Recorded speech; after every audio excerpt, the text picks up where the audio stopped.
We touched on the smartphone problem earlier on, where smartphones... Opportunity. Smartphone opportunity. Where smartphones have basically obliterated what we might call the point-and-shoot market. I mean, the emergence of this product class at around the same time can't be a coincidence. I mean, this is... Our manufacturers attempting... Big sensors are becoming a differentiator now. I mean, is that correct, do you think, Justin?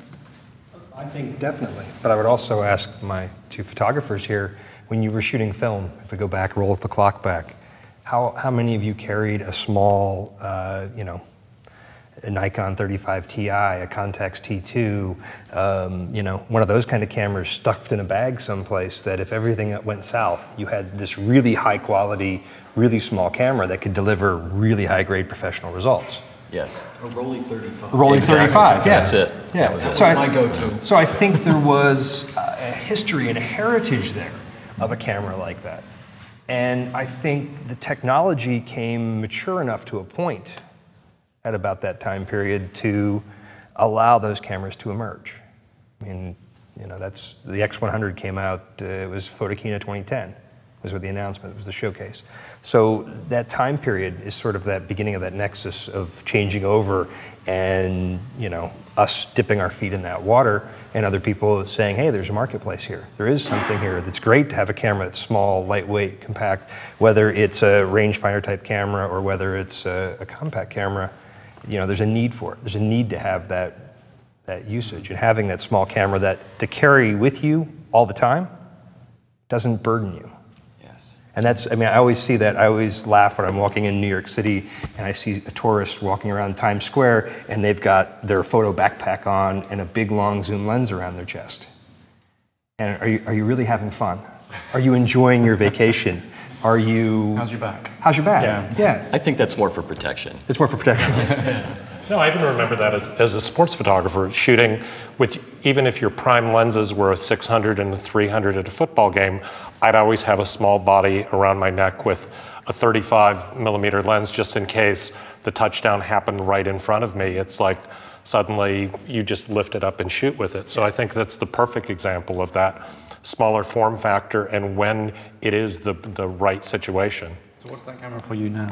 That camera for me now is probably this. I got the RX1 when it first came out, and I would use it for just that purpose. If I was shooting a tennis match or something, I might have a 300 and a 500, but I'd have that for the close lens.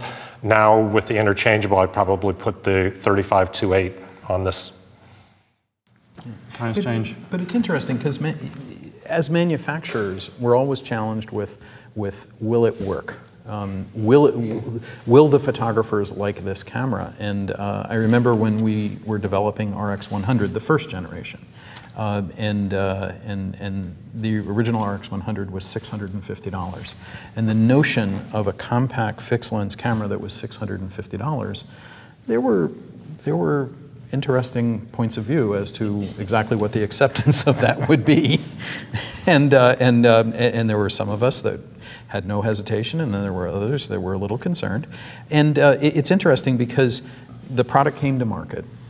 I think history speaks for itself as to what it did for the market, but it proved that photographers of all stripes have a passion for what they're doing, and if given a tool or a product, depending on your point of view, that allows them to do things that they hadn't done before or to behave in a way that they hadn't before, that they'll gravitate to it and it'll be successful even if it isn't the perception that they thought that something like that would cost. Because in those days, premium compact cameras were $400. If they were above $400, they were very unsuccessful. And then all of a sudden, preferences changed simply because what was not possible in the past became possible. And I think every manufacturer really is looking to offer their user base that which has not yet been made, because that is what really fires the imagination and fires the creativity of the photographers. I'll return to this point in a second, which is interesting, but I think we have a question from the audience.